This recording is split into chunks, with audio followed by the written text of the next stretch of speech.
ভাই ভাই ঝামেলা করলে হয়? আর কোনোদিন ঝামেলা হবে না চাচা। ঠিক আছে ঠিক আছে, যাও গল্প করো গা।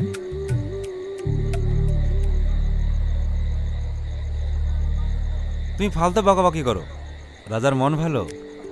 হ্যাঁ, মাংস দেবে প্রধান সাহেব? কিসের মাংস? ছাগলের।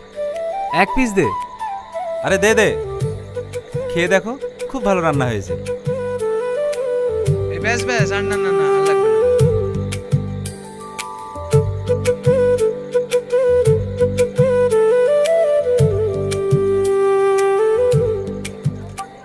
ভালো হয়েছে।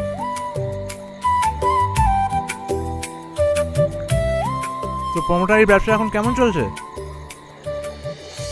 ভালো ভাই, পলাশির বাজারে আবার 2 বিঘা জায়গা নিলাম। দুজন রেস্টি করে দিয়েছে, কিন্তু জামাইটা আবার একটু পেঁয়াজ বাঁধাচ্ছে। ও একদিন কেন মেশিন চাললে সব ঠিক হয়ে যাবে। ভালো প্রফিট হবে ভাই, 50,000 টাকা কিনে নিয়েছি। প্লট প্লট করে বিক্রি করলে 1.5 লাখ টাকা শতক দেখতে হবে না।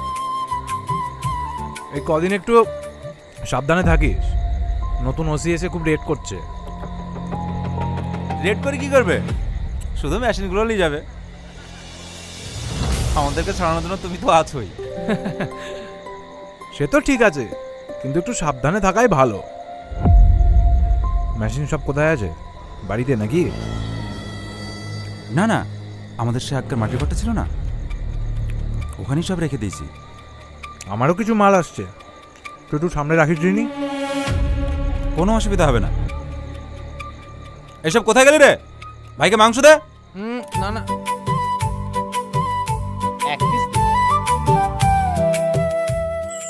অপেক্ষা আর অপেক্ষা, তোমার জন্য জামা খাওয়ার কত অপেক্ষা করতে হবে? 2 বছর। ওরে বাবা, আমি পারবো না। কিছু কর